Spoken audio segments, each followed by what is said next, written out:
साहिब कौन देश मोहे डारा, साहिब कौन देश मोहे डारा, वह तो देश अमर हंसन का, ये जग काल पसारा। ये संत धर्मदास जी महाराज की रूहानियत के राज खोलने वाली वाणी है। यहाँ तक भारतीय भक्ति काल का ताल्लुक है। हमारे यहाँ दो स्कूल ऑफ थॉट हैं। एक तो स्कूल उनका है जो सगुण भक्ति में अपना एतकाद रखते हैं, और जो दूसरा ग्रोह है वो है संतों का, जो केवल भगवान की उपासना करते हैं। जो सगुण स्कूल है वो ये मानता है कि प्रभु का आकार है, उसकी सूरत है, मगर जो संतों का ग्रुप है वो ये कहते हैं कि वो तो निराकार है। और इस तरह से ये दोनों ही ग्रुप अपने अपने तरीके से प्रश्चित करते रहते हैं। तो ये जो सगुण भक्ति का हम जिक्र करते हैं, इसका अपना महत्व है, इसकी बड़ी अपनी इम्पोर्टेंस है, बड़ी अहमियत है, क्योंकि शुरू में ये हमें अपना जीवन सदाचार बनाने में बड़ी मदद देती है, मगर इसी से हम प्रभु तक नहीं पा सकते। हम अगर प्रभु को पा सकते हैं तो वो निराकार की भक्ति से ही पा सकते हैं। इसीलिए जो संत महात्मा हैं वो हमें यही बताते हैं कि हमें उपासना उस शक्ति की करनी चाहिए, उस प्रभु की करनी चाहिए जिससे साकार और निराकार दोनों ही ताकत लेते हैं, जिस पे दोनों ही निर्भर हैं। और इसी बात को हमारे हजूर पुन्नूर संत कृपाल सिंह जी महाराज बड़ा खोल कर बयान किया करते थे। तो मैं बात कर रहा था संत धनीराम जी के जीवन की, कि एक दफ़ा उन्होंने एक बहुत बड़ा यज्ञ किया। यह कहा जाता है कि वो बहुत अमीर थे, उनके पास 14 करोड़ रुपया था, और जब बहुत बड़ा ये यज्ञ कर रहे थे, इनकी जो पत्नी थी उनका नाम था आमना, वो भी इनके पास बैठी हुई थी। और उस वक्त एक बहुत बड़ी देग आग पे रखी हुई थी, और उस वक्त देग को गर्म करने के लिए लकड़ियाँ इस्तेमाल की जाती थीं। और ये कायदा है कि जो लकड़ियाँ ऐसे शुभ कामों में खर्च होती थी उन्हें धो लिया जाता था और फिर सुखाकर उन्हें जलाया जाता था। तो उस वक्त संत कबीर दास जी ने दर्शन दिए और ये कहा कि धर्मदास तुम बड़े पापी हो। अब हमारी जो सभ्यता है हिंदुस्तान की वो ये है कि जब कभी संत महात्मा हमारे सामने आ जाए, संत महात्मा तो कहना वो बहुत बड़ी बात है।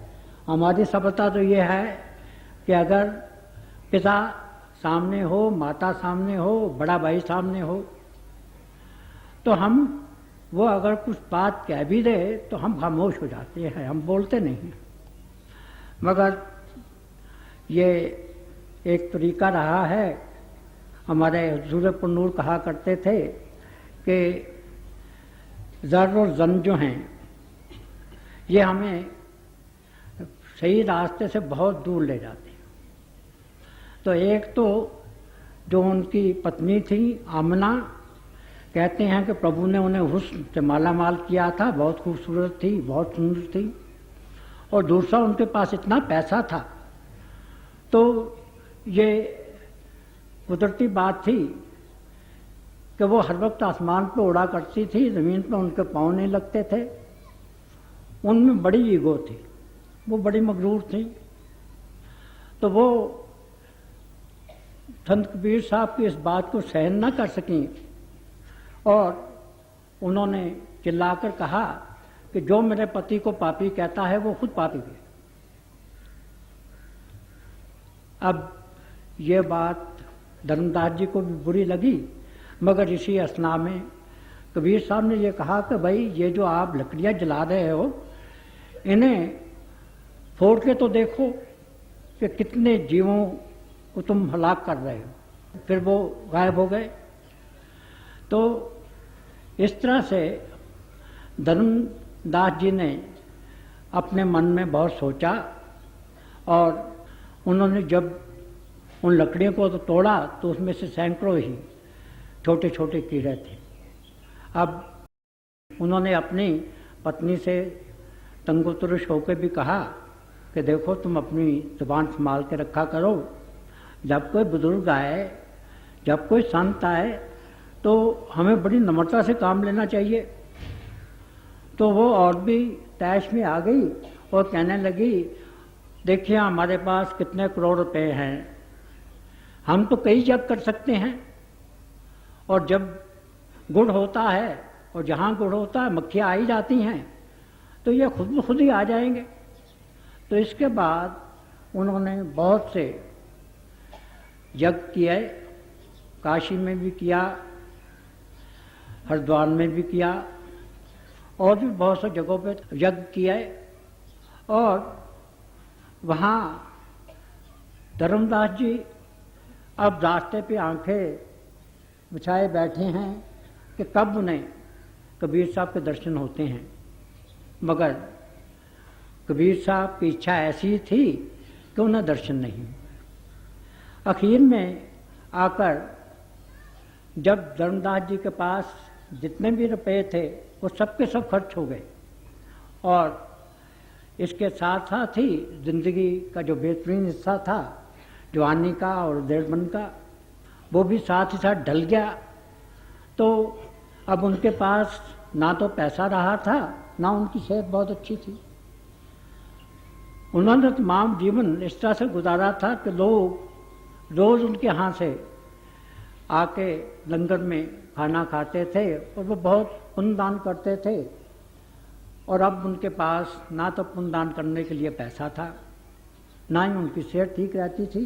तो उन्होंने कहा कि ऐसा जीवन बेकार है, क्योंकि उनके दिल में जो कसक लगी हुई थी, जो चुभन संत कबीर साहब ने उन्हें दी थी, वो यही थी कि वो उनके दर्शन करें और उनसे नाम नाम लेकर अपनी आत्मा परमात्मा का मिलाप कराएं। तो उनकी ये तो जब इच्छा पूरी होती दिखाई नहीं दी, तो उन्होंने कहा कि अब तो मैं किसी को मुंह दिखाने के काबिल नहीं हूँ, चलो मैं अब खुदकशी कर लेता हूँ। तो आत्महत्या के ख्याल से पहले तो वो दरिया के जिस किनारे पे शहर था उस तरफ गए, मगर उन्होंने देखा कि वहाँ तो बड़ी भीड़ भाड़ है, और दिल में सोचा कि अगर यहाँ मैंने पानी में छलांग भी लगा दी तो कोई ना कोई मुझे बचा लेगा। इसलिए उन्होंने ये फैसला किया कि वो दरिया के दूसरे किनारे पे जाएंगे, यहाँ ना आदमी की ज़ात। तो उस तरफ वो आत्महत्या के ख्याल से गए, मगर जो ही वो पानी में कूदने लगे उसी वक्त कबीर साहब ने उन्हें दर्शन दिया। तो वो बहुत खुश हुए, कबीर साहब के चरणों से वो लिपट गए और अपने इतने आंसू बहाए कि उनके चरण अपने आंसुओं से धो डाले। तो उस वक्त उन्होंने हाथ जोड़कर बड़ी विनय से माफ़ी मांगी कि देखिए आमना ने आपका अपमान किया है और उसकी सारी जिम्मेदारी मैं लेता हूँ अपने आप पे, तो आप मुझे बख्श दीजिए। मगर आप ये बताइए कि आपने इस वक्त दर्शन दिए हैं कि जिस वक्त ना तो मेरे पास पैसा है, ना मेरे जिस्म में वो जोर है, ताकत है कि मैं आपकी कोई सेवा कर सकूं। तो ऐसी महापुरुष हस्तियां जैसे कबीर साहब थे, वो तो दिलों के जानने वाले होते हैं, वो सब कुछ जानते हैं। और फिर ये अजीब बात है कि हमारे सामने वो अनजान बने रहते हैं। तो उस वक्त उन्होंने कहा कि धर्मदास, अगर मैं पहले आ जाता तो तुमने यही कहना था ना कि गुड़ पे मक्खियां आ गई। तो उससे इनके दिल पे और भी चोट लगी और उसके बाद इन्होंने अपना तन मन धन सबको गुरु के अर्पण कर दिया। कबीर साहब जैसा गुरु हो और धर्मदास जैसा शिष्य हो तो फिर तरक्की में देर नहीं लगती। और यह बताया जाता है कि संत कबीर दास के जितने भी उनके नाम लेवा थे, उन सब में से संत धर्मदास जी ही सर्वश्रेष्ठ थे। और जब संत कबीर दास ज्योति ज्योत समा गए तो उनकी परंपरा को धर्मदास जी ने ही संभाला। तो ये उनकी वाणी है, आप बड़े प्यार से सुनिए कि वो क्या कह रहे हैं। साहिब कौन देश मोहे डारा, साहिब कौन देश मोहे डारा। आप देखिए, वो अपनी हालत बयान कर रहे हैं। वो ये कह रहे हैं कि जो हमारी आत्मा है वो परमात्मा की अंश है और आखिर में जाके हमारी आत्मा ने फिर परमात्मा से मिल जाना है। और उस स्टेज पे जहाँ हमारी आत्मा और परमात्मा का मिलाप होता है, हमेशा की खुशी खुशी है, सरसारी सरसारी है, मस्ती मस्ती है, वहाँ हम जन्म मरण से हमेशा के लिए मुक्त हो जाते हैं। मगर ये जो संसारिक देश है हमारा, ये जो भौतिकवाद का देश है, इसमें तो चारों तरफ दुख ही दुख हैं, इसमें तो कोई सुख नहीं है। तो वो कह रहे हैं कि ऐ प्रभु, ये तेरी क्या अचरज लीला है, क्या खेल है कि मैं तो उस देश का वासी हूँ जहाँ हमें अमर जीवन मिल जाता है, यहाँ हम लाफानी हो जाते हैं, यहाँ हम इटर्नल हो जाते हैं, यहाँ जाके फिर मरने और पैदा होने का सिलसिला जो है वो ख़त्म हो जाता है। तो हम तो उस प्रभु से मिलना चाहते हैं और आपने हमें इस संसार में डाल दिया है। यहाँ चारों तरफ से हमें काम, क्रोध, लोभ, मोह, अहंकार ये जो हैं, ये सब के सब हमारे इर्द गिर्द हैं और हर वक्त हमें लूट रहे हैं। हमारे अंदर जो अमृतसर है उसको, उससे अमृत ये पी रहे हैं। हमारे रुद्रपुर नूर गुरबाणी का हवाला देकर बताया करते थे कि जो असली अमृतसर है वो हमारे अंदर है। उसी को हम असली मानसरोवर कहते हैं, उसी को सचश्मा कौसर कहते हैं और उसी को fountain head of the water of life कहते हैं। तो अब जो हैं ये चारों डाकू से लूट रहे हैं, हम सोए हुए हैं। अब अगर कोई हमें ऐसी जागृत हस्ती मिल जाए जिसने खुद जिंदगी और मौत के महिमे को सुलझाया है और जो प्रभु से एकमिक हो चुकी है, तो वो हमें धीरे धीरे अपनी मंजिल मकसूद की तरफ ले जाती है। तो यही वो बता रहे हैं कि ये कि आपने क्या किया है।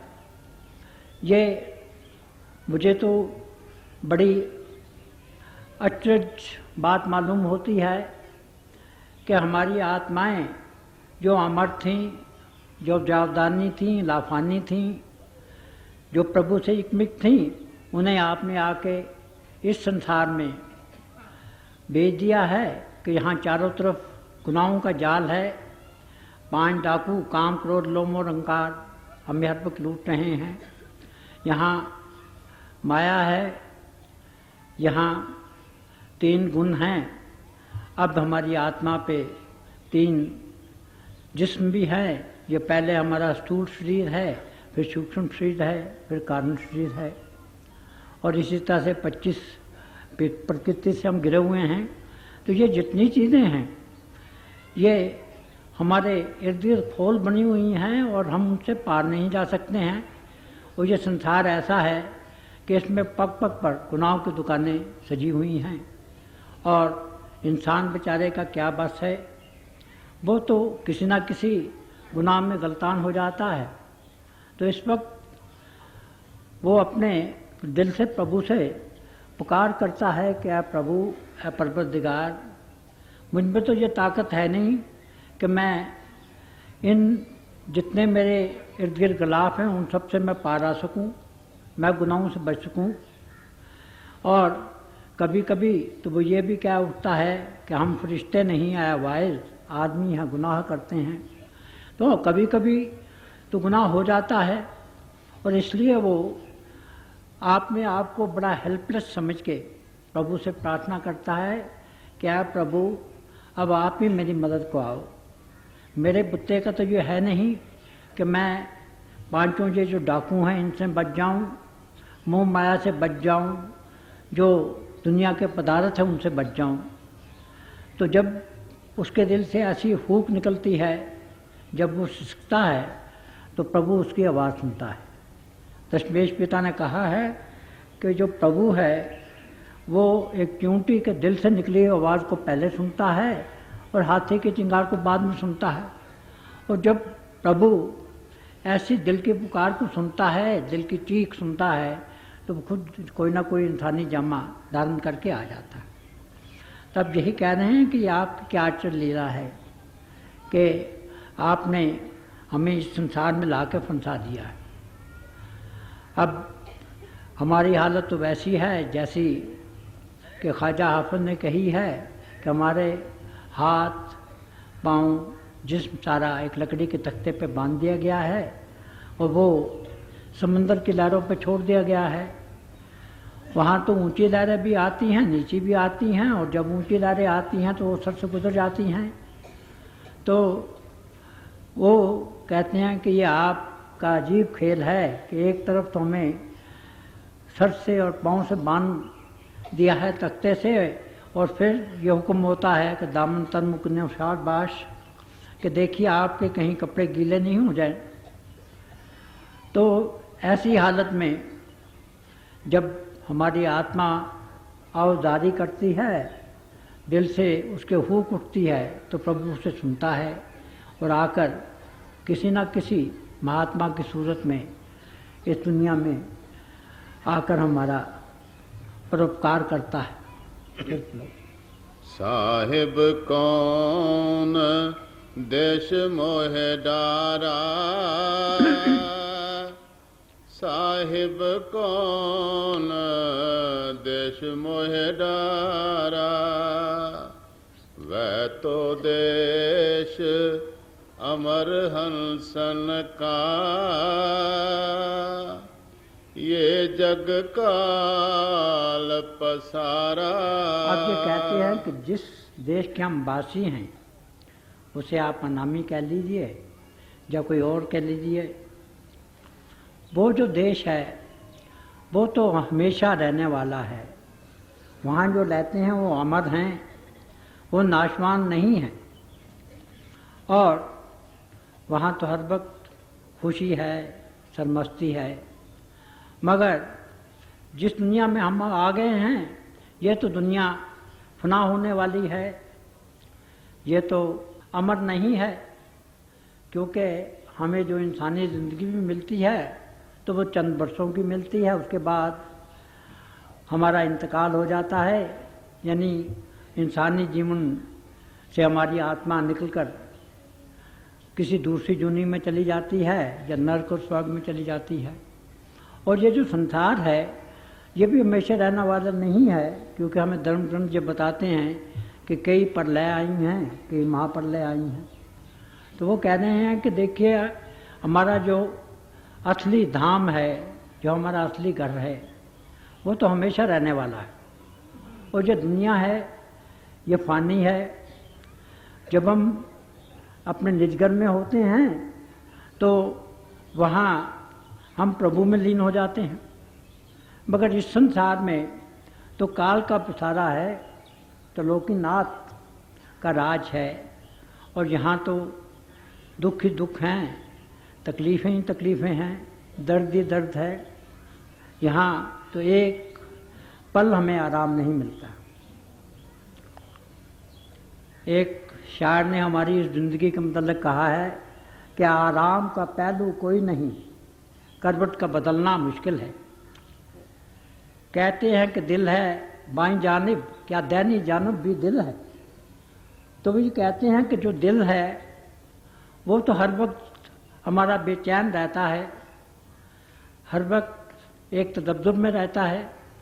और ये डॉक्टर कहते हैं कि दिल जो है ये हमारे जिस्म के बाएं हिस्से में होता है, तो वो कहते हैं कि मैं तो हर वक्त ही दुखी हूँ, दर्द में, पीड़ा में अपनी ज़िंदगी व्यतीत करता हूँ। तो वो सवाल पूछते हैं कि भाई दिल तो कहते हैं डॉक्टर एक तरफ है, पर मैं तो इतना तड़पता हूँ, इतना सिसकता हूँ जैसे दोनों तरफ ही दिल हूँ। क्योंकि जब मैं बाईं करवट लेटता हूँ तो तब भी मुझे दुख होता है, दर्द होता है, जब दाईं तरफ मैं लेटता हूँ तब भी मुझे दर्द होता है। तो ये जो हमारी ज़िंदगी है ये तो एक दुखों का, तकलीफ़ों का सिलसिला है। एक के बाद दूसरी तकलीफ़ चली आती है, या एक ही वक्त कई तकलीफ़ें चली आती हैं। तो यहाँ तो हमें ना चैन है, ना आराम है, ना सुख है। और हम जिस देश के वासी हैं वहाँ तो हमें सुख ही सुख है, चैन ही चैन है। तो ये कहते हैं कि ये आपकी क्या लीला है, आपने हमें वहाँ से बनवास क्यों दिया है, हमारी आत्मा को प्रभु से आपने क्यों जुदा किया है, ये हमारी समझ में नहीं आती है। और इसी तरह से हमारी दौलत है, ज़िंदगी में कई ऐसे वाक़यात आए हैं कि जब ये जो दौलत है ये हमारा साथ छोड़ देती है। और वैसे भी हमारी ज़िंदगी में रोज़ हमारे किसी मित्र, किसी दोस्त का जो बिज़नेस है वो ख़राब हो जाता है, नौकरी में कोई चूक हो जाती है, तो इस पे भी हम भरोसा नहीं कर सकते। बड़े ओहदे जो कुर्सी पर हम गर्व करते हैं तो वो भी हमेशा हमारे पास नहीं रहता है। और अगर किस्मत हमारा साथ नहीं दे तो हमारी जो शोहरत होती है, नेम एंड फेम होता है, वो भी हमारा साथ छोड़ देता है। हम देखते हैं कि जिन लोगों की उड़ान आसमान तक होती है और वो बहुत मशहूर होते हैं, कभी कभी ज़िंदगी में वो बदनामी के गड्ढे में पड़ जाते हैं।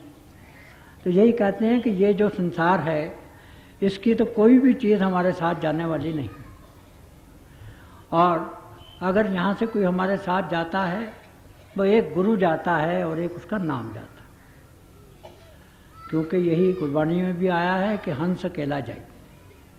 दुनिया के जितने रिश्ते नाते हैं, जितनी प्रभु की नेमतें हैं, ये हमारे जिस्म को तो आराम पहुँचाती हैं, और जब तक ये हमारा जिस्म है तब तक उनमें से कुछ हमारा साथ देती हैं।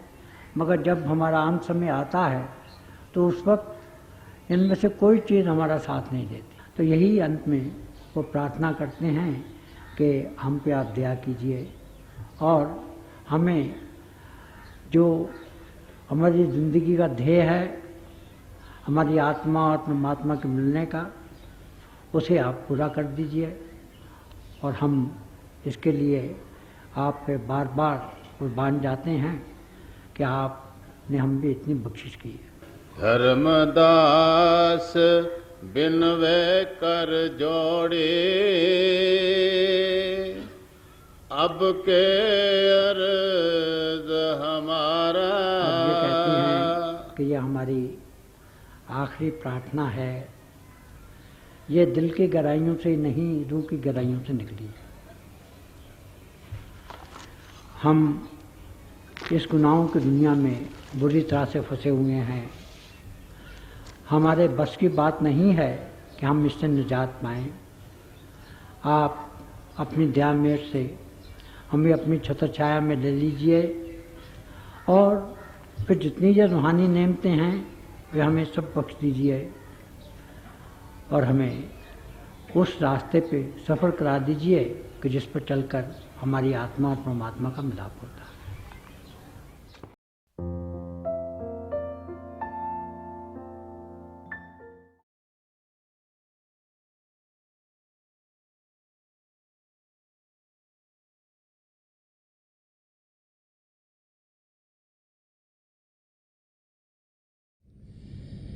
प्यारे भाई और बहनों, हम सब बड़े खुशकिस्मत हैं कि हमें दयालपुर संत दर्शन सिंह जी महाराज के दिव्य वचन सुनने को मिले। जो भी उनसे मिला उसने यही अनुभव किया कि संत दर्शन सिंह जी महाराज ने उनसे सबसे ज़्यादा प्रेम किया। वो बार बार समझाते थे कि प्रभु प्रेम के महासागर हैं, हमारी आत्मा उनका अंश होने के नाते प्रेम से भरपूर है और प्रभु के प्रेम के ज़रिए ही हम अपनी आत्मा का मिलाप परमात्मा से करवा सकते हैं। तो प्रभु का प्रेम हम सबके भीतर चल रहा है, शब्द के ज़रिए हम उसके साथ जुड़ते हैं। शब्द जिसके दो रूप हैं, ज्योति और श्रुति।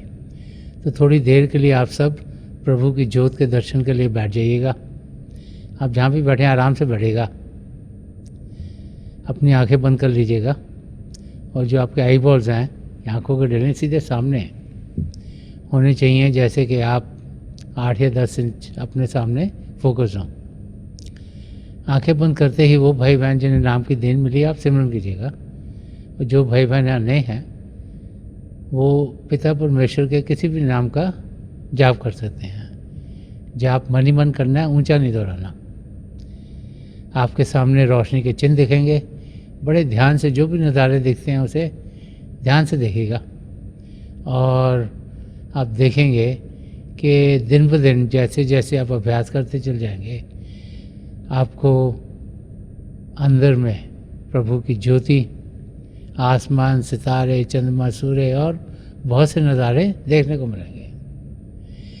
जब हम इन नज़ारों को देखते हैं तो हमें शांति मिलती है, प्रभु के प्रेम का अनुभव होता है और हम अपनी मंजिल की ओर बढ़ना शुरू कर देते हैं। थोड़ी देर में मैं आपको इस अभ्यास से उठाऊंगा और मेरी शुभकामनाएं आप सबके साथ हैं।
छोड़ दीजिए जी, प्लीज़ लीव ऑफ। मेरी पिता परमेश्वर के चरण कमलों में और जो पिछली सेंचुरी के महापुरुष हुए हैं, हजूर बाबा सावन सिंह जी महाराज, परम संत कृपाल सिंह जी महाराज और दयाल प्रसन्न दर्शन सिंह जी महाराज के चरण कमलों में यही प्रार्थना है कि प्रभु को पाने का रास्ता, जिस रास्ते पर इन महापुरुषों ने हम सबको चलाया है, उस रास्ते पर हम तेज़ी से चल सकें। इन महापुरुषों की दया कृपा हम सब पर बनी रहे ताकि हम अपनी मंजिल को बहुत ही जल्दी पा लें।